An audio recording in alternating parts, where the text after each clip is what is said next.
প্রিয় ভিউয়ার্স, আসসালামু আলাইকুম। আজকে আমি আপনাদের সামনে প্রেজেন্ট করব কাঁচা আম দিয়ে মিষ্টি পাট শাক কীভাবে রান্না করতে হয়।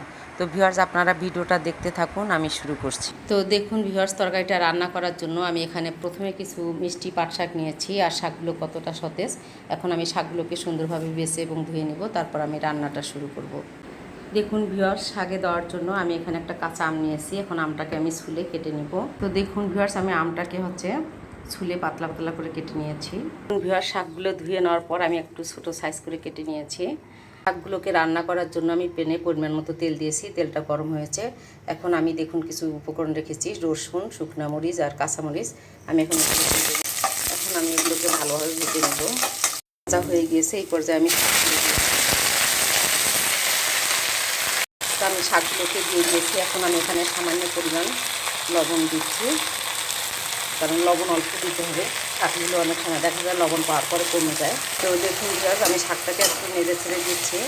আর শাকটা দেখুন লবণ পাওয়ার পরে কী পরিমাণ কমে গেছে। তো লবণটা কম দিতে হবে, কারণ লবণ বেশি হলে শাক খাওয়া যায় না। তো দেখুন ভিউয়ার্স, শাকটা বেশ কমে আসছে। এই পর্যায়ে আমি কেটে রাখা এই যে আমটা দিয়ে দিব। আর আমি সামান্য পরিমাণ পানি দিব। তো আমি আমগুলো দেওয়ার পর পরিমাণ মতো পানি দিয়েছি, যাতে শাক এবং আমগুলো সিদ্ধ হয়। এখন আমি ঢাকনা দিয়ে বেশ কিছুক্ষণ ঢেকে রাখবো, শাক এবং আমগুলো সিদ্ধ হওয়া পর্যন্ত। তো দেখুন ভিউয়ার্স, আমার শাকটা রান্না কমপ্লিট হয়েছে। আর আমগুলো দেখুন কি সুন্দরভাবে সিদ্ধ হয়েছে।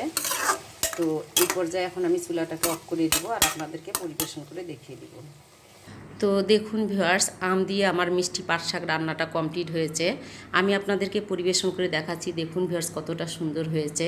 আর এই রান্নাটা হয়তো আপনাদের কাছে মনে হবে যে এটা একটা সাধারণ রান্না, কিন্তু এটা খেতে অসাধারণ হয়।